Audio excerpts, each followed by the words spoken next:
Exactly আবার review করা হবে in front of A committee. যদি কেউ কাউকে ভুলভাবে মার্কিং করে থাকে বা যেখানে যা পাওয়ার উপযুক্ত রয়েছে সেটা যদি না দিয়ে থাকে, দেয়ার বি রিভিউ কমিটির সামনে সেই খাতা পুনঃ পরীক্ষা করা হবে।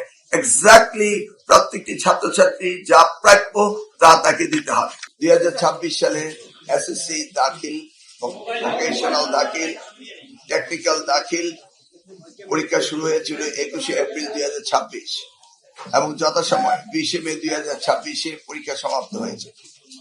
আমাদের রেজাল্ট ঘোষণার কথা ছিল গত মাসের 20 তারিখ, উইদিন 60 ডেজ, কিন্তু দেশে বন্যা বিভিন্ন কারণে আমাদের কিছু খানিকটা বিলম্বিত হয়েছে, সেজন্য আমরা দুঃখিত। এবং আগামী বছরের এসএসসি পরীক্ষা আমরা 2027 7 জানুয়ারি নেব। এইভাবে ক্রমান্বয়ে পরীক্ষা আমরা এগিয়ে আনছি। ইতিমধ্যে আপনারা জেনেছেন যে অনেক পরীক্ষার্থী পরীক্ষায় ভালো করার কথা থাকলেও অনেক সময় খারাপ করে ফেলে এবং আমাদের বোর্ডের 1980 অ্যাক্ট অনুযায়ী খাতা পরিদর্শনের নিরীক্ষণের কোনো ব্যবস্থা ছিল না।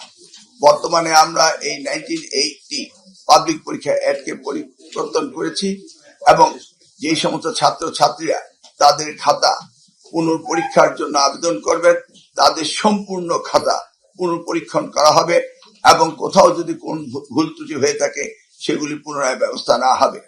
18,29,485 জন শিক্ষার্থী আমাদের ছিল, সেজে উত্তীর্ণ হয়েছে 11,38,877 জন। পাশের হার হয়েছে 62.25। জিপিএ প্লাস পেয়েছে 1,16,676 জন। 5 আগস্টের বিষয়টা উত্তর দেওয়ার আমার প্রয়োজন নেই। আমি এবার থেকে যেটা নাম্বার পেয়েছে সেটা দেওয়া হয়েছে।